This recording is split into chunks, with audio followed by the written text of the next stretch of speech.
Hey guys, welcome back to Plants Array. We did a rooting of some yellow bells, and this is 10 days later. We're not having any yellowing of the leaves or any wilting or anything. These are doing really well. We actually got some new growth coming up on these right here. As you can see, it's real green.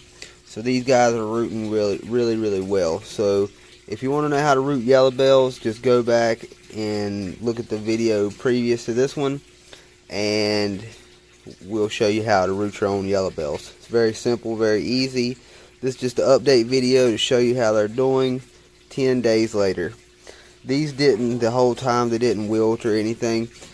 I just kept them watered real good, and these done really well.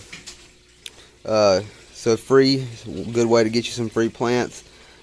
I really like the yellow bells. They put off real pretty yellow blooms in the spring.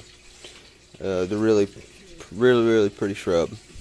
If you like our videos and you like us doing cuttings, or if you have any suggestions, just subscribe to our channel, put a comment below. We'll try to answer any questions that we have. Thanks for watching the channel, and we'll see you on the next video.